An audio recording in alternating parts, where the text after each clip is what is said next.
네, 시청자 여러분 안녕하십니까. 충북 시사토론창의 구본상입니다. 해마다 이맘때면 전국의 교수들이 올해의 사자성어를 발표하곤 하죠. 2022년 올해의 사자성어는 과이불개, 잘못을 하고도 고치지 않는다라는 뜻이었습니다. 자, 2022년 역시 다사다난한 한 해였는데요. 저희 오늘 충북 시사토론창에서는 이슈 연말결산을 통해서 2022년 한 해를 함께 되짚어보고자 합니다. 자, 오늘 토론 함께해 주실 네 분을 여러분께 소개해드리죠. 먼저 제 오른쪽으로 청주대학교 정치행정학 진재구 교수 나오셨습니다. 안녕하세요. 네, 반갑습니다. 그 옆으로 충청리뷰 이재표 편집국장 나오셨습니다. 네, 안녕하세요. 반갑습니다. 맞은편으로 가겠습니다. 서원대학교 경영학부 신용환 교수 네, 나오셨습니다. 안녕하세요. 네, 반갑습니다. 마지막으로 박재성 변호사 나오셨네요. 안녕하세요. 네, 반갑습니다. 자, 네 분과 함께 하도록 하겠습니다. 먼저 오늘의 주제 영상 함께 만나보시죠. 호랑이 기운과 함께 시작한 2022년 이민년. 사건, 사고가 많았던 다사다난한 한 해였습니다. 2022년은 코로나19 3년차를 맞으며 사회적 거리 두기가 해제되고 조금씩 일상으로 회복되는 시기였습니다. 경제적으로는 고물가와 고금리, 고환율이 겹치면서 자금 시장은 경색됐고 부동산 시장은 얼어붙었습니다. 지난 3월 대통령 선거에서 국민의힘 윤석열 후보가 당선되며 정권이 교체됐고 지난 6월 전국 동시지방선거 결과 충북도 내 정치 지형에 큰 지각 변동이 있었습니다. 지난 10월 데이터 센터 화재로 국민 메신저 서비스가 불통되면서 이용자들이 불편을 겪었고 12구 참사로 전 국민이 슬픔에 잠겼습니다. 카타르 월드컵에서 한국 대표팀이 16강에 진출한 것은 모처럼 전 국민이 하나 되어 함께 울고 웃을 수 있는 시간이었습니다. 매년 연말이면 사전, 출판사 학회에서 올해의 단어를 발표하는데 2022년은 팬데믹과 전쟁, 인플레이션, 경기 침체, 고조된 핵 위협, 북한 미사일 도발 등 그 어느 때보다 암울한 단어가 선정됐습니다. 오늘 충북 시사토론창에서는 2022년 한 해를 되돌아보고 주제별 뉴스를 짚어보겠습니다. 네. 자, 2022년 올해의 사자성어 제가 아까 과이불개라고 소개를 해드렸습니다만 오늘 토론으로 모여주신 네 분은 각자 어떻게 2022년을 바라보시면서 키워드를 설정하셨을지 간단하게 들으면서 시작을 하겠습니다. 순서대로 듣겠습니다. 이재표 국장님, 어떤 네. 키워드 정하시겠습니까? 저는 각자 도생이라는 말을 골라봤는데요. 네. 대개 이제 사자성어가 중국의 고사에서 유래한 것이 많은데 각자 도생은 우리나라에서 조선시대에 만들어진 그 내자라고 합니다. 그렇군요. 그 유난히 그 기근도 많았고 또 전쟁도 많았잖아요. 그럴 때 이제 결국은 백성들이 그 나라의 어떤 그 도움 없이 스스로 살아나가야 한다라는, 그러니까 삶을 도모해야 된다라는 그런 의미에서 나온 말이라고 하는데 네. 최근에 우리나라 상황을 보면은 뭐 너무나 안타까웠던 이태원 참사라든지 또는 뭐 의료보험에 대한 보장성을 대규모로 그 폐지했다라든지, 제가 한번 그 병원에 한번 코로나 검사 받으러 간 적이 있는데 그때 가서 느꼈던 분위기가 네. 환자도 막 뒤섞여 있고 막 하는 걸 보면서 제가 그때 제가 생각했어요. 이제 정말 내가 알아서 잘 살아야 되겠구나라는 생각을 했는데, 그래서 네. 저는 이번에 이 단어를 골랐는데 이 단어가 또 조선왕조실록에도 나와 있는 단어라고 합니다. 그렇군요. 각자 도생. 어떻게 생각하면 이제 좀 서글플 수도 있는 그런 단어일 수도 있겠네요. 진 교수님은 어떤 키워드 정하셨나요? 저는 사자성어가 아니라 우리 일상 용어로서 기준금리를 키워드로 했는데요. 기준금리요. 2021년도에는 부동산이나 주식이라든가 많은 이 재테크족들이 영끌, 뭐 B2를 통해서 투자를 했다 보면 그 영끌 B2족을 상당히 곤란하게 만들었던 것들이 2022년에 미국 FOMC의 기준금리 인상입니다. 무려 0.25%포인트였던 것을 4.5%포인트까지 올렸기 때문에 엄청난 이 타격을 받게 됐죠. 그것이 국내에도 미치게 되고 그런 그 문제가 사회 경제적인 영향으로 다가오고 있고 다시 부동산 폭락이라든가 이런 것으로 이어지고 있기 때문에 기준금리 인상을 키워드로 잡았습니다. 네. 신용환 교수님은 어떤 키워드 정하셨나요? 네, 저는 논어 태백편에 나오는 임중도원을 택했습니다. 2018년에 대한민국 교수회에서 선정한 올해의 사자성어이기도 했는데요. 갈 길은 멀고 해는 저물고 할 일은 너무나 많이 남아있다라는 뜻으로 볼 수 있겠습니다. 국제 무역 수지가 이제 지금 적자를 기록하고 있고 반도체 경기 하락, 또 금리 인상, 급격한 물가 상승, 그에 따른 소비 감소, 등등등 뭐 해결해야 될 일들이 엄청나게 산더미처럼 있는데 네. 해야 할 일들은 많은데 여러 가지 이 재반 여건들은 여전히 어렵다. 그래서 해는 저물고 있는데 할 일은 너무나 많이 남아 있다라는 의미로 임중도원을 택했습니다. 네. 마지막으로 박재성 변호사님. 예. 네. 저는 분열과 대립, 갈등의 한 해였다라고 이렇게 좀 키워드를 잡았는데요. 올해 저희 우리나라가 민주주의의 꽃이라고 할 수 있는 선거를 2번에 걸쳐서 했습니다. 네. 그러면 선거를 통해서 민의가 반영되고 뭔가 새로운 또 다른 참신한 정치가 시작될 것으로 많은 국민들이 기대했었는데 연초부터 많은 갈등들이 있었고 선거 전부터 갈등이 많았었고 선거 이후에는 최근에는 이태원 참사, 그다음에 화물연대 파업, 그리고 그 갈등을 해결하는 과정에서의 어떤 불협화음 이런 것들을 국민들이 보면서 아, 대한민국은 정말 공감하지 않는 나라인가? 뭔가 대화로서 풀 수 없는 나라인가? 무조건 법으로만 해결해야 되는 나라인가? 라는 어떤 그런 아쉬움이 많았던 한 해 같은데요. 내년에는 화합하고 상대방과 공감할 수 있는 그런 한 해가 되길 기대해 보겠습니다. 네. 자, 이제 저희들은 2022년 한 해를 이제 희로애락으로 각각 좀 나눠서 함께 좀 살펴보려고 합니다. 주제별로 나눌까 하는데요. 먼저 첫 번째로 기쁜 소식이 되겠습니다. 2022년 돌아보시면서 기쁜 소식, 기쁜 뉴스, 희에 해당되는 것들 어떤 것들이 있다고 생각하시는지 자유롭게 듣겠습니다. 예, 박재성 변호사님. 서울 회생법원에서 네네. 올해 7월 1일부터 그 개인회생의 요건을 완화시켰습니다. 쉽게 말하면 이제 빚이 많은 사람들이 도저히 빚을 갚을 수 없는 지경에 이르렀을 때 선택할 수 있는 건 2가지 방안입니다. 네. 파산을 하거나 개인회생을 하거나. 예. 파산은 말 그대로 이제 더 이상 내가 경제활동을 할 수 있는 동력이 없어지는 거고요. 회생은 일부 빚을 갚고 나서 다시 경제활동에 참여할 예. 수 있게 만들어주는 겁니다. 예. 그런데 이번 법원에서 발표한 내용은 뭐냐면 2030 세대가 그동안 영끌족, 비트족이라고 하면서 네. 비트코인이라든지 그리고 주식에 많은 투자를 했었거든요. 근데 그 과정에서 손해를 많이 봤어요. 예. 그러다 보니까 개인회생을 신청해야 되는 상황까지 왔는데 기준에 네네. 따르면 개인회생 요건이 안 되는 겁니다. 쉽게 안 됐다. 말해서 예. 내가 투자 손실금도 재산 총액에 포함을 시켜서 개인회생 자체가 좀 어렵고요. 예. 그리고 변제해야 될 빚 액수도 많이 줄어들지 않는 상황이다 보니까 예. 이러지도 저러지도 못하는 상황이었어요. 예. 근데 서울회생법원에서 앞으로는 그런 투자 손실금도 고려하지 않겠다. 즉 네네. 좀 더 개인회생을 할 수 있도록 완화해주겠다. 예. 이렇게 발표를 했는데요. 이에 대해서 이제 반대쪽 생각은 뭐냐면 이거 잘못하다가 도덕적 해이, 예. 이거 약간 좀 형평성에 어긋나는 거 아니냐. 네. 가계대출을 해서도 어쨌든 열심히 살아보려고 노력하셨던 분들도 개인회생이 어려운데 네네. 그렇게 어떻게 보면 일종의 투기를 했던 사람들을 뭐 살펴준다고 그렇죠. 예. 도와준다고. 근데 법원에서는 물론 그러한 도덕적 해이가 발생하는 부분은 다 차단할 수 있도록 법적 장치를 마련하긴 하겠지만 그 취지 자체는 네. 2030 세대가 이제 앞으로 경제활동을 계속적으로 지속해야 되는 어떻게 보면 대한민국의 미드필더가 될 어떤 그 연령대잖아요. 네. 이분들이 경제활동을 잘할 수 있도록 도와주자라는 그런 취지라고 합니다. 네. 진 교수님은 기쁜 소식 어떤 거 꼽으시겠습니까? 예, 저는 그 최근에 그 지방이 소멸 위험을 겪고 있잖아요. 뒤에 예. 이제 나오겠지만 그것들을 이제 좀 완화시킬 수 있고 지역 발전의 그 마중물이 될 수 있는 고향사랑 기부금제가 도입됐다. 네. 물론 이제 시행은 2023년 1월 1일 내년 1월 1일부터지만 금년도 9월 달에 고향사랑 기부금에 관한 법률 시행령이 이제 완비됨으로 해서 본격적으로 고향사랑 기부금을 통해서 출향인들이 자기 고향이라든가 또는 뭐 고향이 아니더라도 네. 도시민들이 어떤 특정한 농촌 지역에다가 기부금을 함으로써 지역 발전에 기여할 수 있는 토대가 마련됐다. 네네. 그런 점에서 상당히 그 기쁜 소식이라고 생각하고요.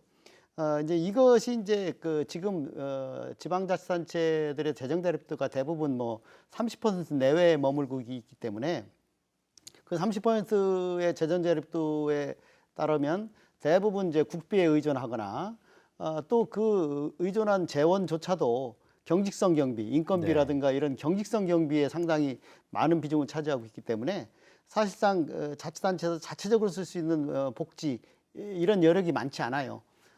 그래서 그런 열악한 그 복지 재원을 활용하는 데 도움이 될 것이라고 생각하고 또 이런 기부금 제도를 통해서 자치단체 간의 그 창의적인 모금 정책이라든가 네.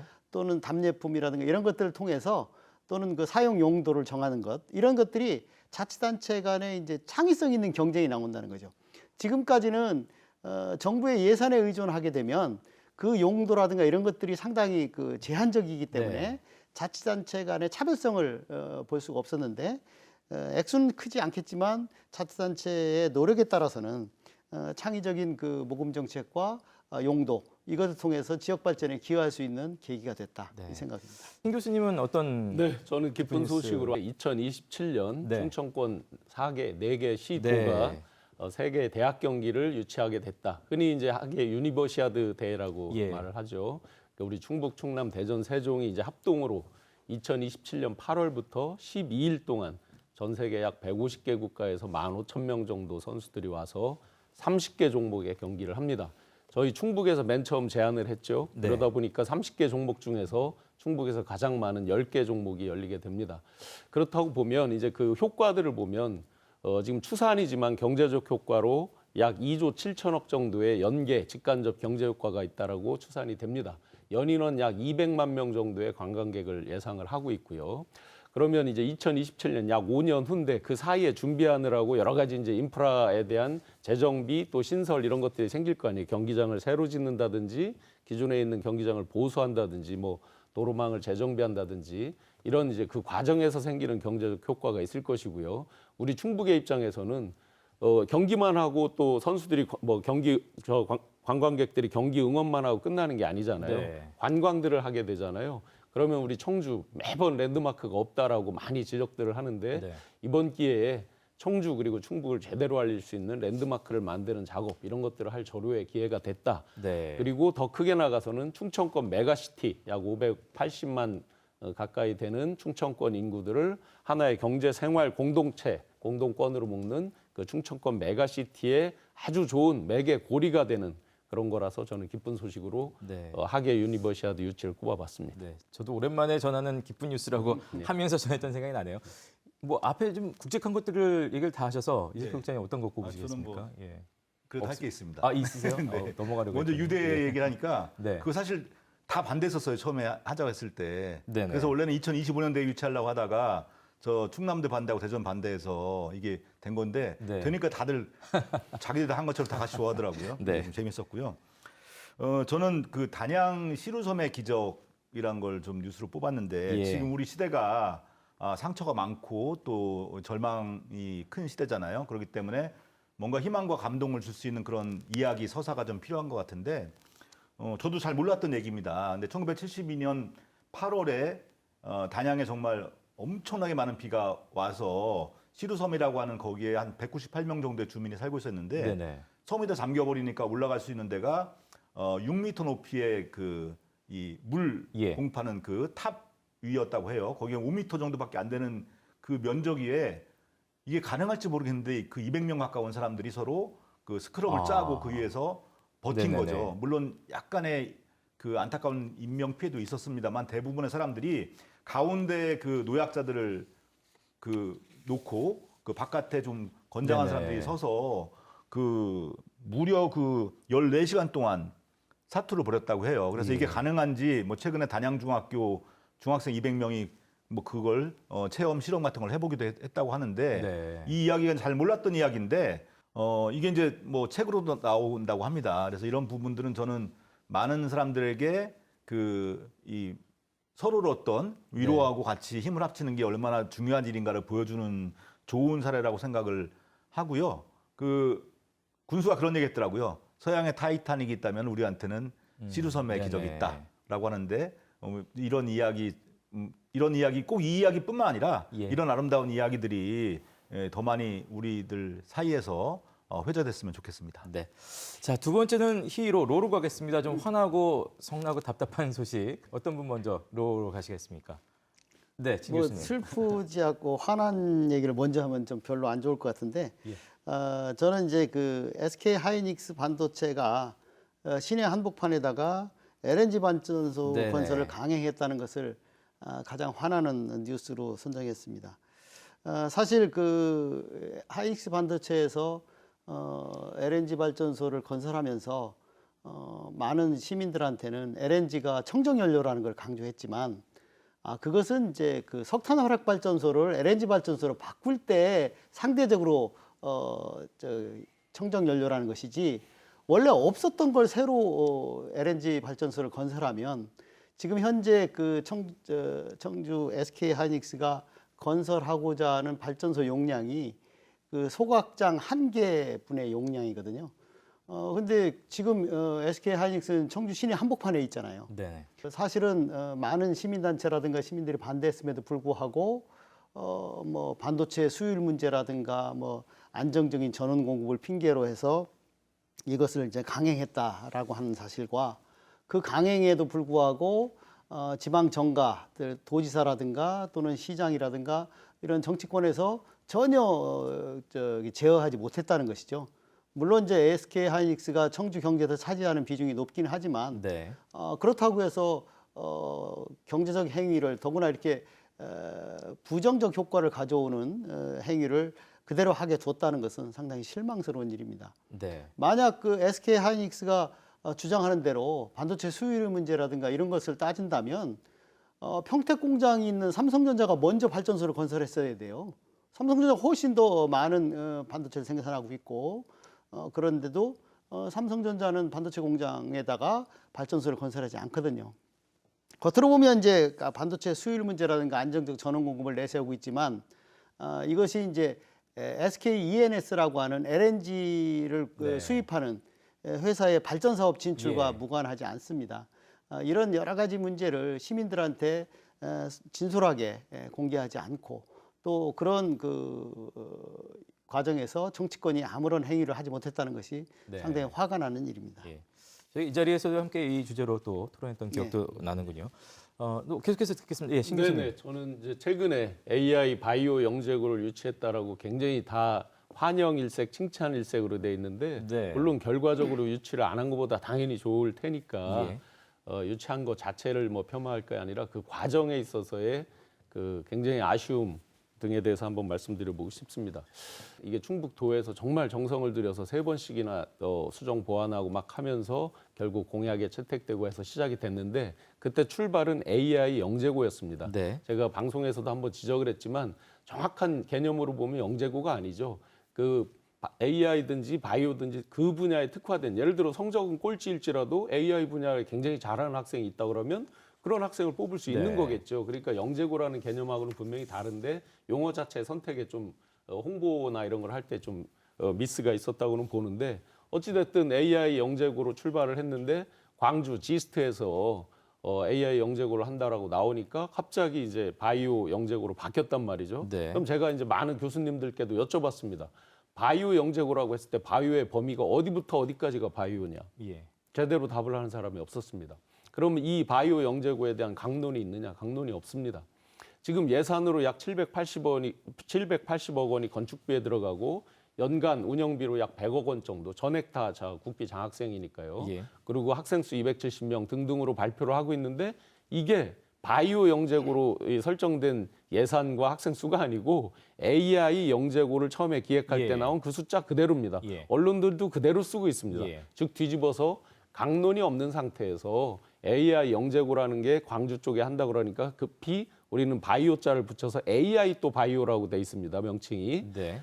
그래서 전체적으로 세부 강론과 어떤 컨셉이 정확치 않은 가운데서 일단 유치했다. 그건 아마 그 과정에서 제가 아쉽다 그러면 정치적으로 본다 그러면 소위 좀 버팅겨도 예. 양쪽으로 2개를 주든지 예. 원안에서 우리가 지켜낼 수 있는 방안들이 있었을 텐데 하는 그런 아쉬움. 유치했다고 다 좋아하지만 뒤집어 보면 그런 아쉬움이 안에 많이 숨어 있다. 그리고 그거의 주된 목적으로 우리가 내세웠던 것이 지역의 우수한 인재를 양성하고 국가 발전에 지역 발전에 기여할 수 있는 인재를 유치한다 이런 건데 네. 아시다시피 영재고는 충북 지역에서만 선발하지 않습니다. 전국에서 예, 오는 그렇죠. 사람들을 선발하고 또 그들이 그럼 졸업 이후에 충북 지역에 뭐 기여하고 충북 지역에 근무하고 이런 확률이 상대적으로 굉장히 낮을 겁니다. 그러면 본질적인 목적에서 상당히 어긋나는 측면도 분명히 있다라는 걸 다시 한번 보고요. 한 가지를 더 말씀드리면 요새 이제 전세왕, 빌라왕 뭐 해서 그 사망 예. 소식들이 이제 뭐 1,100채를 가진 사람이 예. 죽고 등등이 많이 나오는데 주로 이제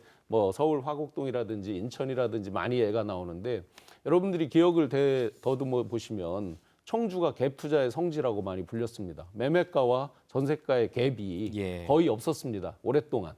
그러다 보니까 이 지금 빌라왕인이 전세왕인이 하는 게 전부 매매가의 전세가의 갭이 아주 근접한 지역에서 예. 벌어진 일들이라서 아마 우리 충북에도 청주에도 상당히 많은 부분이 내재돼 있지 않을까. 네네. 그래서 관계당국, 감독당국에서 촉을 세우고 다시 한번 다 점검을 해야 되지 않을까 생각이 됩니다. 예.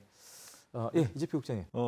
저는 그 교육청 공무원들의 성비위 네네. 이를 꼽아야 되겠는데요. 예. 하반기에 특히 이런 뉴스가 많이 나와서 좀 사실 스트레스 굉장히 많이 받았지 않습니까? 그렇죠. 예, 그러니까 그 기자들 사이에서 별로 좋은 그 교육 방법은 아닌데 그 개가 사람 무는 건 뉴스가 아니다. 사람이 개를 물어준 뉴스다 이런 얘기가 있는데 그게 이제 그만큼 자극적이고 충격적인 내용이잖아요. 네네.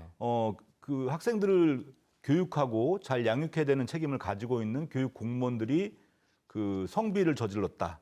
또 그 내용을 들여다보면 굉장히 또 그 질이 좋지 않은 그런 내용들이거든요. 네네. 그런 걸 이제 뉴스를 계속 보다 보면은 그 뭐 제가 학교 보내는 자녀가 없다고 하더라도 사실 굉장히 그 화가 나고 스트레스를 예. 받게 되는 그런 뉴스들인데 뭐 초등학교 행정실 그 공무원이 성매매를 했는데 알고 봤더니 5명이 더 있더라. 뭐 이런 뉴스를 시작으로 해서 또 뭐 학교 안에서 여자 직원들에 대한 그 뭐 성추행 또 성희롱 이런 얘기도 나왔었고 좀 충격적인 거는 그 11월인지 10월인지 모르겠는데 그때 그 교육청의 그 간부 공무원이 시내버스 정류장에서 그냥 가만히 있는 여성 갖다가 신체를 접촉하고서 달아났다가 붙잡힌 일도 있었고요. 네. 그다음에 근무 시간에 또 그 채팅 앱으로 만난 미성년자랑 성매매한 사건들 뭐 이런 있다 보니까 나중에 진짜 열이 받아서 진짜 어디 항의 전화하고 싶은 막 그런 느낌 들 정도였었거든요. 뭐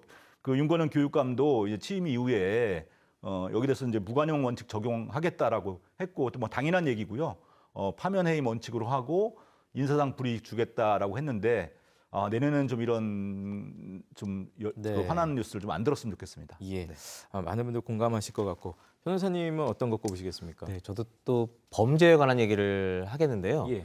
충북이 최근 3년간, 그러니까 2019년부터 2021년 요 기간 사이에 보이스피싱이 전국에서 유일하게 증가했다라는 보도가 나왔습니다. 그렇군요. 예, 건수를 보게 되면은 2019년에는 한 970여 건이었는데 2021년에는 1,100여 건으로 늘어났고요. 피해액도 2021년 같은 경우에는 한 340억 원까지 거의 2019년 대비해서 한 2.7배 가량 증가를 했다고 합니다. 예. 경찰청 자료에 따른 건데 충북 같은 경우에 특히 어느 곳에서 많이 피해가 발생한다 보니까 도시보다는 농촌 예. 이쪽 부분에 좀 더 피해가 많이 발생했다고 합니다. 이 점점 그 보이스피싱 수법이 해가 갈수록 점점 지능화가 되고 있거든요. 그래서 제가 오늘 꼭 이 뉴스를 꼭 집은 이유는 통장이랑 그 인출카드 사고 파는 거 불법이고요. 처벌되고요. 예. 그리고 아르바이트로 하실래요? 고액 알바로 저희가 수수료 드릴 테니까 돈 받아서 현금을 직접 받아서 저희가 지정하는 계좌로 입금해 주세요. 이거 사기죄로 정범으로 처벌됩니다. 예. 그리고 제가 직접 사건 처리해봤지만 집행유예였고 거의 실형 나오거든요. 예. 그러니까 이 방송 보시면서 혹시라도 지금 경제적으로 너무 어려우신 나머지 고액 알바 이런 광고만 보고서 구직 사이트에 그 광고만 보고서 또 비대면으로 이력서 내라고 해요. 꼼꼼하게 살펴보시고 절대로 그런 유혹에 넘어가지 않으시길 바라는 마음에 선정해봤습니다. 자, 계속해서 히로 세 번째 애로 가겠습니다. 애 역시 뭐 좀 슬펐던 뉴스들, 좀 안타까운 뉴스들 함께 하겠는데요. 어떤 분이 먼저? 예, 신 네, 교수님. 저는 경제적으로 좀 안타까운 그 예. 뉴스로 선정을 해봤습니다. 아쉬운 내용들이죠. 그 SK 하이닉스를 포함하여 충북이 이제 소위 GRDP 지역 내 총생산이 약 70조 정도 되는데 하이닉스 비중이 10%대죠. 그 차지하고 있는 하이닉스를 포함하여 지역 내 이제 많은 미래 먹거리, 일거리, 일자리를 창출할 수 있는 이런 투자들이 대부분 다 동결되거나 유보되거나 또는 하지 않기로 결정이 됐다. 네. 참 분위기가 하이닉스 투자 같은 경우는 롤러코스터를 탔죠. 처음에 예. 이제 C랑 MOU도 체결하고 하면서 M15 공장을 익스텐션해서 M15X 해서 4조 3천억을 투자하겠다 등등등 여러 이제 일도 있었지만 또 중간에 이제 경기 상황이 급변하고 반도체 경기가 하락하고 하면서 전체적으로 다 유보해서 내년도에는 약 SK 하이닉스 전 그 본사 기준으로도 약 10조 원대 정도밖에 네. 신규 투자가 어렵다. 이게 이제 직접적으로 충북에 미치는 직접적인 경제 영향 또 인근 지역 소상공인까지 미치는 간접적인 영향 이런 것들로 해서 굉장히 크죠. 반도체 부분만 그런 게 아니라 이제 우리가 충북이 그래도 라인업이 굉장히 잘 돼 있는 편인데요. 네. 단적으로 우리 무역 수지가 적자로 돌아섰는데 충북만 여전히 흑자를 유지하고 있거든요. 예. 석유, 화학, 그다음에 반도체, 바이오 이런 것들이 다 선방을 하고 있거든요. 나름. 그런데 이런 미래 좋은 먹거리, 일자리로 구성되어 있는 이런 라인업에서의 신규 투자들이 거의 다 멈추고 있다. 물론 충북만 그런 건 아니지만 대표적으로 큰 산업들이 멈추고 있어서 이제 내년도, 후년도 앞으로 경기 전망이 좀 어둡게 만드는 이런 것들이 저는 경제적으로 슬픈 예. 소식으로 꼽아봤습니다. 예. 그 계속해서 신규 듣겠습니다. 투자를 유보하고 발전소는 건설하니까 더 화가 나는데. 네. 화나고 안타깝고 예. 슬프고. 김 교수님 바로 받아주시죠. 예. 저는 그 아까 제가 그 기쁜 뉴스에다가 고향사랑 기부 문제 도입을 네네. 들었잖아요. 이 슬픈 뉴스에 그 충북 농촌의 지방 소멸이 가속화되고 있다는 것과 밀접한 관련이 있습니다. 네. 이 지방 소멸 가속화를 나타내는 그 최근 뉴스들이 이제 충북뿐 아니라 전국적으로 많이 네네. 나오고 있는데, 이 지방 소멸 위험 지수라고 하는 것이 있어서 한 지역의 20세부터 39세 그 가입 여성 인구를 65세 이상 인구로 나눈 값을 가지고 지표화해서 이것이 이제 1 이하일 때는 네. 위험의 징후가 있다 이렇게 보는 건데, 특히 0.5 이하일 때는 소멸 위험 지역으로 이제 판결을 합니다.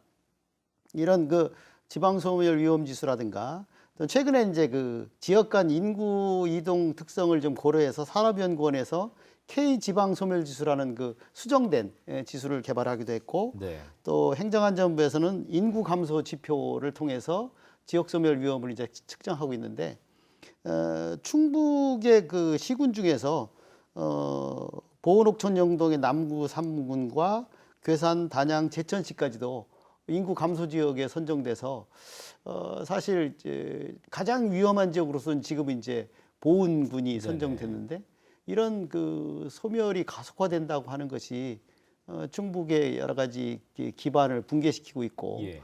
그런 측면에서 보면 상당히 슬픈 뉴스이다. 이거에 관해서는 충청북도 자체 차원이 아니라 전 정부적인 이제 대응이 있어야 되겠지만, 우리로서는 이것을 자치단체에서도 대응할 수 있는 방법을 좀 모색할 필요가 있지 않나 생각합니다. 거기에 하나를 보완드리면 예. 그 충북이 이제 수출이 이 흑자를 유지하고 있다고 그랬잖아요. 예. 그 충북 전체 수출의 96%가 청주, 음성, 진천, 충주입니다. 예. 전체 수출의 96%가 예. 딱 이게 보여주는 그 단면이 있죠. 그럼 나머지 지역들은 뭐냐?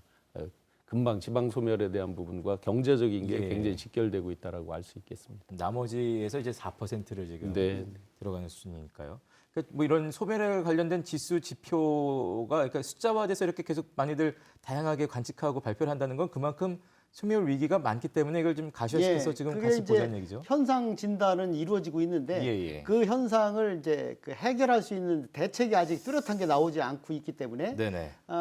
말하자면 이제 출산율 문제라든가 이런 걸 얘기하지만, 그 출산율을 높인다고 하더라도 대부분 그것은 대도시에 국한되는 문제이고, 예. 이 지방 소멸의 문제는 단순히 출산율을 높인다고 해서 해결되는 게 아니죠. 그 출산의 대부분이 이제 대도시 지역에서 나오기 때문에, 이 농촌 소멸의 문제는 출산율 제고 플러스 또 어떤 그 대책이 좀 나와야 되기 때문에, 네. 이것이 상당히 심각하다고 생각을 합니다. 예.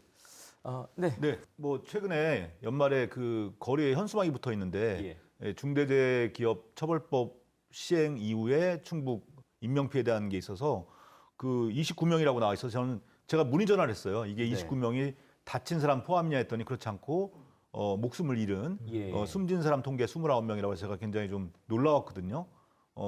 이게 이제 대부분이 그 추락 사고나 끼임 사고이기 때문에 더 이게 정말 참혹한 그런 그 재해라고 볼 수가 있는데 1월부터 이게 시행됐음에도 불구하고 이렇게 많은 그 희생이 발생했다. 네. 근데 이제 뭐 일각에서는 이게 너무 사업주 처벌하기 너무 가혹한 게 아니냐, 뭐 안전관리 책임자로 바꿔도 된다, 막 이런 얘기 나오고 있는데 실제로 그렇지 않다라는 거죠. 이게 이제 이렇게 이제 29명이 숨졌음에도 불구하고 50인 미만 사업장이라든지 공사 규모가 50억 원 이하인 사업 그 현장의 경우에는 제외하게 돼 있다 보니까 충북에서도 실제 이 법에 해당되는 거는 9건밖에 되지 않는다라는 거예요. 나머지는 해당되지 않는다라는 거고요. 오늘 아침에도 제가 뉴스를 보니까 전국적으로도 519건 정도의 이 사고가 있었는데 여기에서 실제 기소에 간 거는 6건밖에 안 된다고 합니다. 그래서 아직까지는 이 법이 그 시행됐지만은 뭔가 그 가혹한지 아닌지를 확인할 수 있는 판례조차 나오지 않은 단계에서 그냥 이 명문화만 돼 있는 법이 아닌가, 이게 거의 사문화된 법이 아닌가라는 그런 생각도 드는데 내년에는 정말 이 법이 더 엄격히 적용돼서 정말로 물론 정말 예기치 않은 사고도 있을 수 있지만은 더 많은 경각심을 가지고 안전 관리를 할 수 있는 그런 안전한 충북이 됐으면 좋겠고요. 네. 뭐 아침에 출근했다가 돌아오지 못하는 그런 사람들이 없었으면 하는 바람입니다. 예. 사실은 그 문제와 관련해서 기업계에서 상당히 불만이 많거든요. 네네. 과거에는 이제 관계자만 처벌했는데 그것을 이제 단체장이라든가 또는 뭐 기관장, 예. 사업주를 처벌하다 보니까 그거에 대한 그 경영 위축의 문제를 상당히 내세우고 있어요. 근데 뭐 물론 이제 그 경영 위축이 된다고 하는 것에서 좀 인정을 하는데 문제는 이 중대재해처벌법에 대해서 기업이라든가 이런 데서 대응하고 있는 방식을 보면 원래 이것이 이제 재해를 줄이고자 하는 정부의 의도가 있으면 그게 맞춰서 여러 가지 장치를 마련해야 되는데 기업들이 대응하는 방식을 보면 뭐 바지 사장을 안 친다든가 뭐 처벌을 대신 받을 수 있는 안전관리자를 놓는다든가 이런 식으로 자기들의 처벌을 회피할 수 있는 방향으로만 가고 있지 이 재해처벌법의 당초 취지를 살릴 수 있는 방향으로 대응하지 못하고 있다는 것이 조금 안타까운 일입니다. 그러니까 줄지 않는 것 같아요. 올해도 보면 가장 많이 발생한 그 사업장이 코레일이라고 하더라고요. 9명이 죽었다라고 하는데 지금 뭐 코레일 사장이 어떻게 됐다는 얘기 저희 못 듣지 않습니까? 지금 말씀하신 것처럼 그 처벌에 대처하는 방법이 아니라 그 안전을 위한 장치를 만드는 쪽으로 이 사고 전환이 필요할 것 같습니다. 네. 함께 나누고 있습니다. 네. 변호사님도 혹시 슬픈 저는 뉴스? 동물학대를 좀 주제로 잡아봤는데요. 예. 동물학대가 매년마다 이게 뉴스에 나오고 있거든요. 근데 특히 올해 청주에서는 좀 끔찍한 사고가 나왔었어요. 한 동물보호단체에서 보호 중이던 생후 1개월 된 강아지, 이름이 삼동인데요. 가해자가 두 눈을 이렇게 훼손시켜서 그 강아지를 이게 떠돌아다니게 했던 거예요. 결국 이제 견주에게 돌아오긴 했고 치료를 받아서 생명에는 다행히 이상은 없었지만 결국은 앞은 못 보게 됐습니다. 네네. 근데 문제는 이번 동물학대는 단순히 동물에 대한 학대를 넘어서 그 보호단체를 향한 약간의 증오심 내지 경고의 사인이었다라는 거죠. 예. 그러니까 조심해. 자꾸 잘못하면은 또 나한테 자꾸 심기를 건드리면 이렇게 될 수 있어라는 그와 같은 사인을 보낸 것으로 견주는 그렇게 받아들이고 있고 심리 분석가도 강아지를 이렇게 살려서 보낸 것 자체가 사람에 대한 메시지를 보낸 것으로도 볼 수 있다. 지금 경찰에서도 그런 걸 염두에 두고서 그 당시 이제 수사를 진행하고 있었거든요. 네. 그리고 올해 7월엔 괴산에서 한 60대 가해자가 자신이 기르던 강아지한테 불을 붙여서 화상을 입게 했거든요. 이것도 역시 경찰의 수사를 맞춰가지고 검찰로 송치를 했다고 하는데 이게 매년 이런 뉴스가 나오는데도 불구하고 왜 이렇게 지속적으로 이런 가해행위를 할까? 저는 기본적으로 이 동물이라는 것 자체가 아직까지 우리 법상으로는 물건으로 취급되고 있거든요. 그러니까 동물보호법에 어떤 처벌 규정이 있긴 합니다만 실제로 그 처벌을 통해서 실형까지 받는 경우는 거의 없고요. 대부분 벌금 내지 집행유예를 받다 보니까 경각심이 없는 거죠. 그리고 생명체에 대한 인식도 부족한 것 같아요. 그래서 저는 내년에는 이런 뉴스보다는 동물 범죄에 대해서도 이런 새로운 양형 기준이 마련돼서 네. 함부로 특히 반려견, 반려묘에 대한 어떤 잔혹행위는 아주 중대하게 처벌된다, 실형이 선고된다 이런 뉴스가 오히려 나오길 바랍니다. 네. 자, 이제 흰노의 락 즐거웠던 뉴스 마지막으로 함께 좀 나누고 싶은데요. 저는 아까 10대 뉴스에서 얘기했던 예. 청주 오송역으로, 그러니까 오송역을 청주 오송역으로 명칭 변경을 지금 추진하고 예, 예. 있다라는 건데, 저는 이걸 굉장히 사실 기다렸던 뉴스거든요. 네. 그러니까 도시의 그 브랜드 마케팅에서 저는 그 오송역은 굉장히 불리했다라고 생각을 해요. 그러니까 청주 사람들은 오송이면 청주지라고 생각하겠지만은 타 지역 사람들은 전혀 그렇게 느끼지 못한다는 건데, 제가 옛날에 그 청주청원 통합 이전에 전국에 있는 그 지인 기자들한테 전화를 해가지고 충북하면 생각나는 도시나 시군을 좀 얘기해봐라, 세 군데씩 얘기했는데 여기서 제가 공개는 하지 않겠습니다만은 우리가 굉장히 유명하다고 생각하는 충북의 큰 도시보다는 주로 관광지가 많이 나왔고 예. 심지어는 천안이 굉장히 많이 나왔어요. 예. 그러니까 타지 사람들은 지나가면서 천안이 먼저 나오고 청주가 나오니까 네네. 여기 당연히 충북이겠지 생각한다라는 거죠. 예. 실제 조사에서 오송을 경기도에 있다고 생각하는 사람이 훨씬 많았다라는 거거든요. 예. 이렇게 볼 때 오송역은 지금 오송역이 자기 위상을 갖지 못하는데 이 이름 굉장히 잘못됐다고 생각을 하는 거고요. 그래서 뭐 천안 아산역이 있는 것처럼 청주 오송이 당연한데, 저는 오히려 세종을 포함해야 된다고 생각을 하거든요. 지금 이미 오송역은 그 청주 시민 이상으로 세종에서 많이 이용을 하고, 실제 거리도 그쪽이 더 가깝고, 버스도 청주 버스보다 세종 가는 버스가 새벽 5시부터 자정 넘어까지 네네. 수시로 1, 2분마다 한 대씩 왔다 갔다 하거든요. 예. 그러면 세종역 만들자는 얘기 하지 말고 청주 세종역으로 가는 게 저는 맞다라고 보기 때문에, 좀 아쉬운 거는 청주 오송역도 좋지만은 이왕이면 더 논의를 해서 네네. 세종까지를 포함시켰어야 한다라는 아쉬움을 가지고, 어쨌든 저는 올해 제일 가장 기쁜 뉴스가 이 뉴스입니다. 네. 예, 저는 그 문제에 관해서는 코멘트를 이제 다른 때는 안 했는데 예.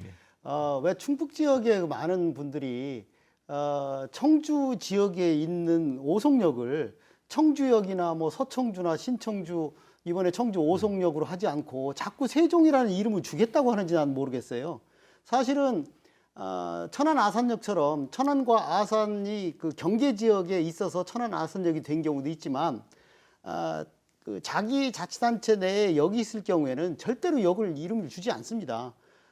세종이 가깝긴 하지만 분명히 그 지역은 청주, 흥덕구, 오송읍이기 때문에 그것은 청주역이든지 네네. 청주 오송역이어야 된다고 생각을 하고요. 예, 네. 어쨌든 저도 이거 상당히 즐거운 뉴스에 속하고요. 예. 제 즐거운 거 거를 맞죠? 한번 예. 해주면 네. 이제 실현 가능성의 문제는 이제 차치하고, 충청북도에서 레이크파크 르네상스를 통해서 충주 또는 뭐 충청북도 전역에 있는 수변 구역을 예. 관광지로 개발하겠다라고 하는 것에 대한 그 시도 예. 자체가 즐거운 거라고 생각을 합니다. 왜 그러냐면 물론 이제 이 상수원 보호구역이라든가 각종 수변 구역 규제 때문에 이것이 어느 정도 실현 가능할 것인가는 이제 물음표입니다.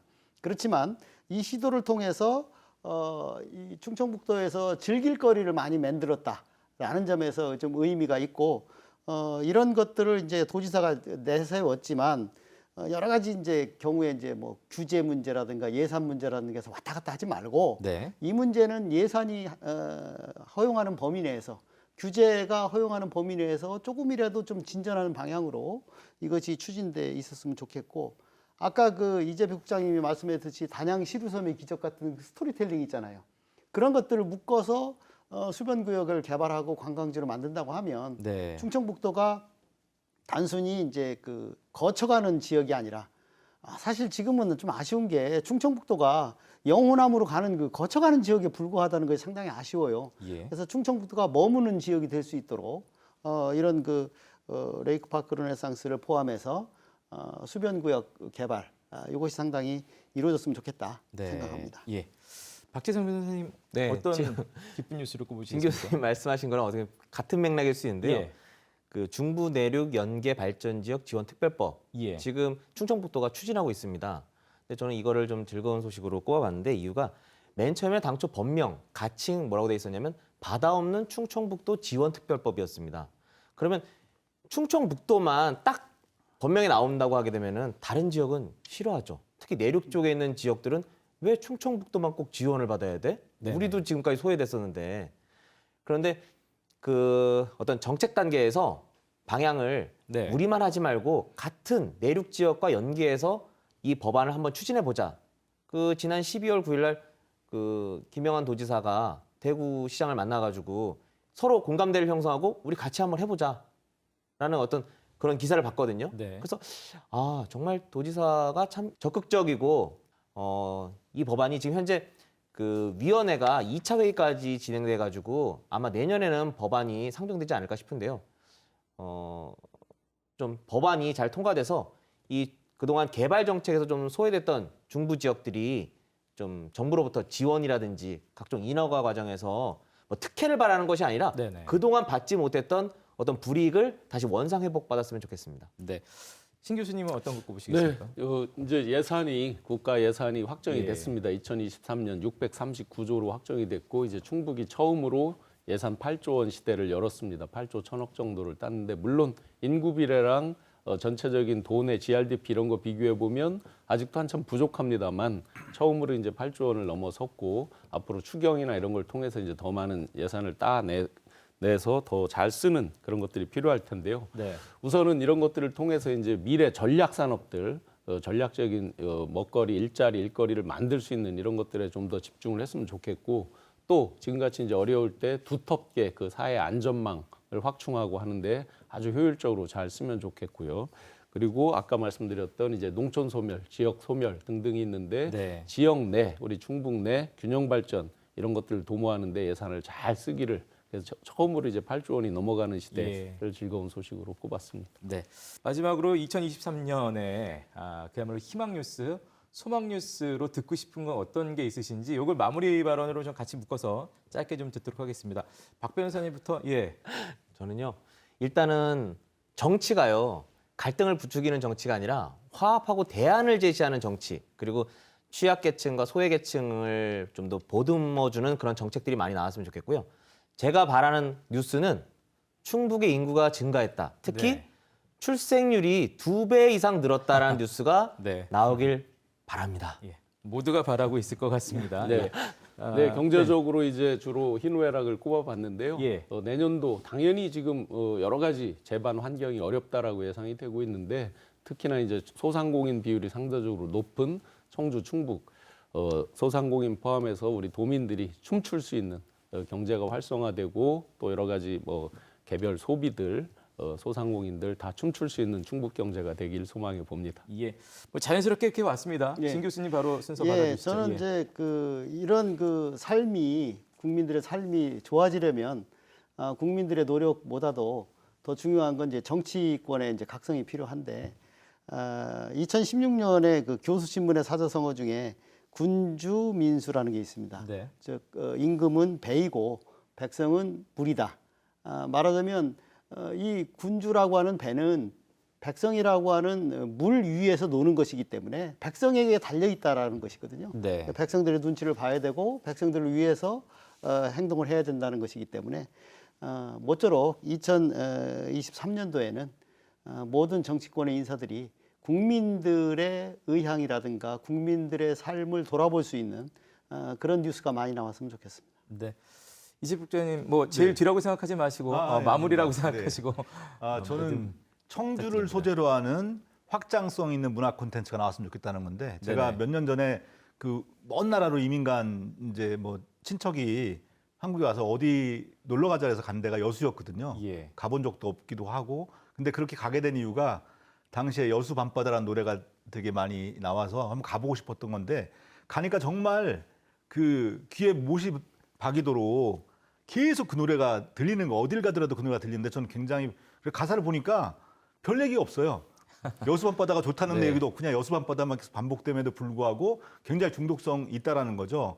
그러니까 관이 작심하고 뭔가를 만들어내는 건 제가 볼 때 생명력이 없는 경우가 많아요. 그냥 돈은 많이 들어가는데 그냥 그렇게 끝나버리는데 민간에서 누군가가 뭔가 좋은 컨텐츠를 만들면은 더 생명력을 갖거든요. 그래서 이건 여수는 행운이라고 보는 거죠. 그런 노래가 만들어졌다는 게 내년도에는 뭐 청주의 정복동 토성이라든지 아니면 옥화대 같은 그런 공간들을 네. 가지고 뭔가 뭐 노래가 나오든 영화가 만들어지든 이런 게 좀 있었으면 좋겠습니다. 예, 감사합니다.